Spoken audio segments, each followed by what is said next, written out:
حضرات، آپ سن رہے ہیں Rizvi network international Islamic website بفیض روحانی حضور علامہ و مولانا الحاج الشاہ حسین احمد رضوی رحمت اللہ علیہ۔ یہاں یوٹیوب پر جو بھی چیز اپلوڈ ہوتی ہے اس سے ہمارا مقصد اور مشن ایک ہی ہے کہ مسلک و مذہب کا تحفظ ہو، لوگ اپنے بزرگوں کے عقائد و افکار سے وابستہ رہیں اور بالخصوص نوجوان نسل جو روز بروز نجدی ملاؤں اور صلح کلیوں کی گمراہ کن باتوں کو سن کر اپنا ایمان اپنا عقیدہ خراب کر رہے ہیں، وہ ان کو پہچان کر مسلک اعلیٰ حضرت کو سمجھیں اور اپنے ایمان کو بچائیں۔ اگر آپ حضرات بھی اپنے یہاں کی کوئی کانفرنس، جلسہ، کوئی پروگرام رضوی نیٹ ورک پر اپلوڈ کروانا چاہتے ہیں تو رضوی نیٹ ورک کے بانی جناب الحاج شیخ سجاد حسین رضوی سے رابطہ قائم کریں۔ What's app number 7857874416۔ الحمدللہ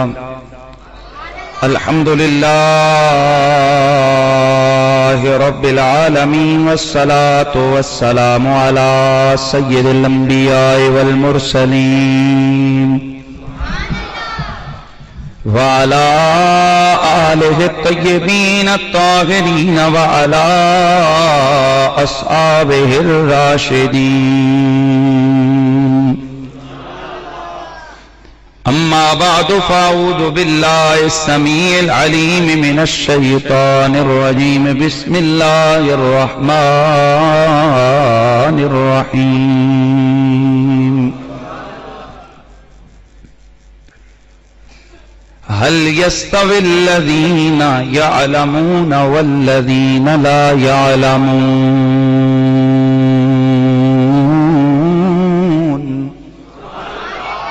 درود و سلام بآواز بلند پڑھیے۔ الصلاۃ والسلام علیک یا سیدی یا رسول اللہ وعلی آلک و اصحابک یا سیدی یا حبیب اللہ۔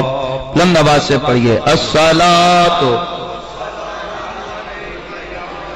والسلام علیک یا سیدی یا رسول اللہ وعلی آلک و اصحابک یا سیدی یا حبیب اللہ۔ بعد از حمد و صلاۃ لائق تعظیم و تکریم جمیع حاضرین و سامعین، السلام علیکم ورحمۃ اللہ وبرکاتہ۔ ماہ سفر المظفر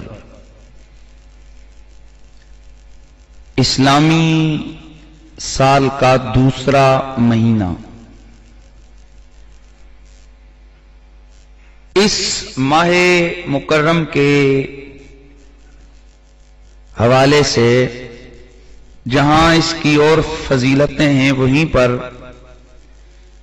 قدرتی طور پر اس ماہ میں اولیاء اعظام رحمہم اللہ کے بے شمار اعراس کی تاریخیں ہیں، یعنی بہت سارے اللہ کے ولیوں کے عرس اس مہینے میں آتے ہیں۔ داتا سرکار حضرت خواجہ قبلہ پیر مہر علی گولڑوی، حضور اعلی حضرت محدث کبیر امام اہل سنت امام احمد رضا فاضل بریلوی علیہ رحمہ، دیگر بہت سارے اولیاء اعظام کے عرس اس ماہ مکرم میں ہیں۔ اور اس مہینے کے حوالے سے ہماری عوام کے ذہنوں میں عجیب عجیب قسم کے نظریات ہیں کہ اس مہینے کی جو پہلی 13 تاریخیں جن کو 13 تیزیاں کہتے ہیں جناب، یہ بڑی بھاری ہوتی ہیں اور ساری مصیبتیں آتی ہیں، اور نہ جانے کتنی کتنی روایتیں لوگوں نے گھڑی ہوئی ہیں کہ پتہ نہیں کتنی بلائیں اترتی ہیں۔ یہ سب توہم پرستی ہے۔ حقیقت سے اس کا کوئی دور کبھی تعلق اور رشتہ نہیں ہے۔ اسی طرح کی توہم پرستی سے میرے رسول نے روکا۔ بخاری شریف کی حدیث ہے، میرے کریم آقا نے ارشاد فرمایا، یہ نبیوں کے امام کا فرمان ہے، کسی عام بندے کا نہیں۔ حضرت ابو ہریرہ رضی اللہ تعالیٰ عنہ اس حدیث کے راوی ہیں۔ سرکار نے فرمایا، لا عدوہ ولا طیرہ ولا حامہ ولا سفر، نہ عدوہ ہے، نہ طیرہ ہے، نہ حامہ ہے، نہ سفر ہے۔ عدوہ کیا ہے؟ کہا یہ جو تمہارا عقیدہ اور نظریہ ہے کہ کسی سے بیماری ہمیں لگ جائے گی، یہ غلط۔ بیماری لگانے والا اللہ ہے۔ چلو تمہیں تو بیماری لگی اس سے، وہ جو پہلے نمبر پہ جس کو لگی اس سے کہاں سے لگی؟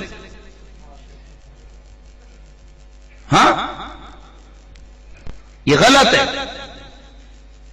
ایز اے مسلم ہمیں ان چیزوں کی طرف دھیان نہیں دینا چاہیے۔ جو ہوتا ہے وہ تقدیر الہیہ سے ہوتا ہے۔ یہ رسول کا فرمان ہے، لا عدوہ، کوئی عدوہ نہیں ہے کہ کسی سے کسی کو بیماری لگ جائے۔ یہ تم لوگوں کے ڈھنچر بنے ہوئے ہیں۔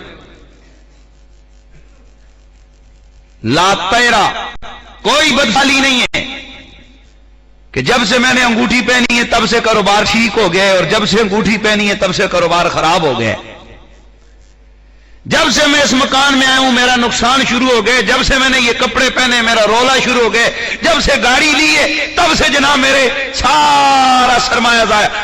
غلط، یہ غلط عقیدہ ہے۔ لا طیرہ، اسلام نے کوئی بتفالی نہیں ہے۔ جو ہوتا ہے وہ اللہ کی رضا اور مرضی سے ہوتا ہے۔ ولا حامہ، اور حامہ بھی نہیں ہے۔ حامہ کیا تھا؟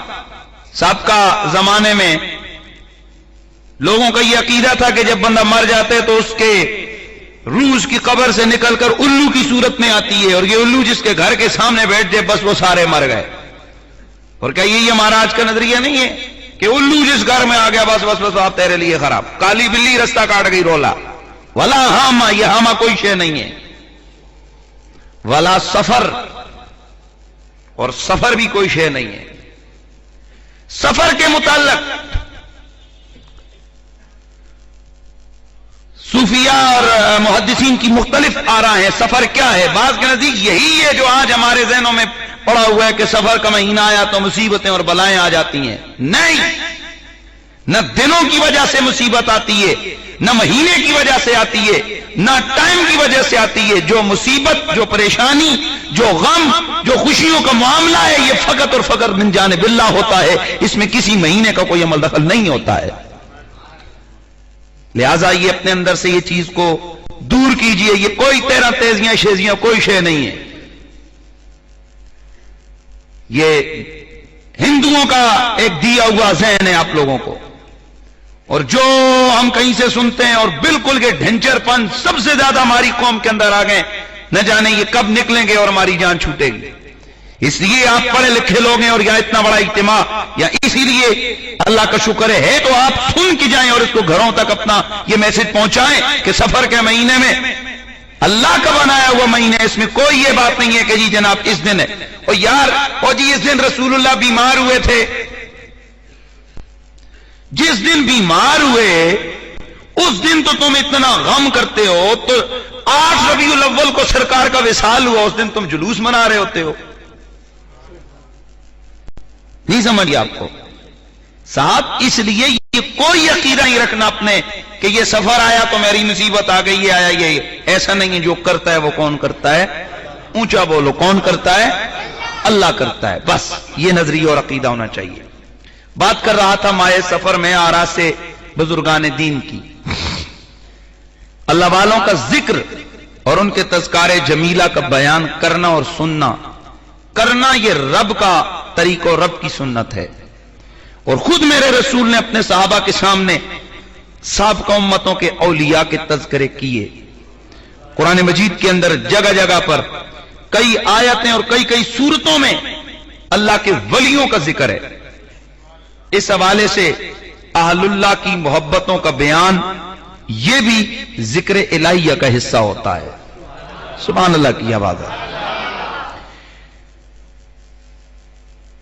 جہاں اور اللہ والوں کی عظمتیں اور شانیں ہیں، بزرگان دین ہیں، وہی ہم اہل سنت و جماعت کی ایک محسن شخصیت، عالم اسلام کا ایسا رہنما اور ایسی نابغہ روزگار شخصیت کہ جس کی مثال گزشتہ صدیوں میں نہیں ملتی ہے، اور دنیا حیران ہے کہ ایک وقت میں ایک انسان یا ڈاکٹر ہوتا ہے، یا فلسفی ہوتا ہے، یا سائنسدان ہوتا ہے، یا وہ مفتی ہوتا ہے، یا وہ محدث ہوتا ہے، یا وہ محقق ہوتا ہے، یا وہ سیاستدان ہوتا ہے، یا وہ ریاضی دان ہوتا ہے، یا وہ جفر و جمر کا ماہر ہوتا ہے، لیکن دنیا ششدر اور حیران ہے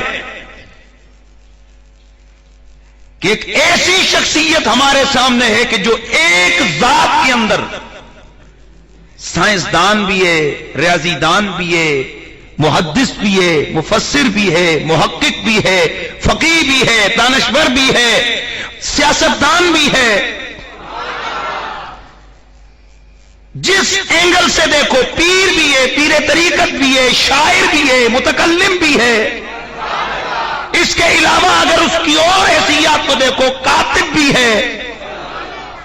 ایک ذات کے اندر 56 علوم اس کے اندر ہے، اور 56 علوم کا ماسٹر. زمانہ حیران ہے، یہ کہاں سے اللہ کا کرم ہندوستان کے مسلمانوں پہ آیا. میری مراد اس شخصیت سے حضور ماہی بدعت اعلی حضرت عظیم البرکت الشاہ امام اہل سنت امام احمد رضا فاضل بریلوی رحمت اللہ تعالی علیہ.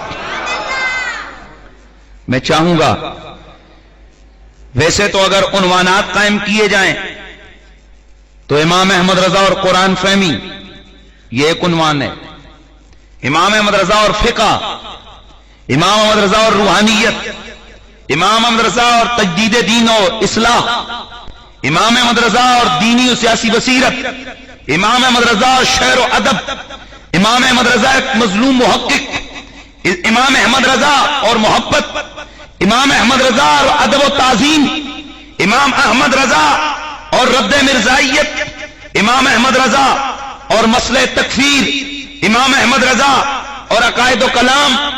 یہ درجنوں موضوعات ایسے ہیں کہ جو امام احمد رضا فاضل بریلوی کی شخصیت کے ساتھ ہم ان کو ملا کر ہم بیان کر سکتے ہیں. کوئی ایک ایسی شخصیت نہیں ہے امام احمد رضا کی کہ جس کو بندہ 1 گھنٹے میں سارا بیان کر دے. اس وقت، آج تو کمپیوٹر کا دور ہے، اس وقت مفتی بھی ہے احمد رضا، پیر بھی ہے، امام بھی ہے، اطباء میں سے بہترین طبیب بھی ہے، لوگوں کی پنچایت بھی کرتا ہے، دور دور جا کے جھگڑے بھی مٹاتا ہے. اس وقت بحث اور سامانی کے عالم میں انگریز بھی مخالف، ہندو بھی مخالف، توجہ ہے نا، حکومت مخالف، انگریز مخالف، اوپر سے نجدی وہ مخالف، رافضی وہ مخالف، ہندو وہ مخالف، چکڑالوی وہ مخالف، مرزائی وہ مخالف. چاروں طرف سے تند و تیز حملوں کا مقابلہ بھی کر رہا ہے، اور اس کے باوجود 548 کتابوں کا مصنف ہے. کتنی؟ جن میں سے ایک فتاوی رضویہ شریف کی 30 جلدیں ہیں، اور ایک جلد میں تقریباً 800 یا 900 صفحات ہیں. اندازہ لگا لیجئے کہ احمد رضا کون شخص تھے. اگر میں ان کے علوم اور فنون کو دیکھیں تو مولویوں کو جن فنوں کا پتہ ہی نہیں، نام ہی نہیں آتے ہیں، احمد رضا ان فنون میں کتابیں لکھ رہے ہیں. آئیے دیکھیے امام اہل سنت امام احمد رضا کی کیا خدمات ہیں. تفسیر میں 11 کتابیں، عقائد اور کلام 54 کتابیں، حدیث اور اصول حدیث 53 کتابیں، فقہ، اصول فقہ، تجوید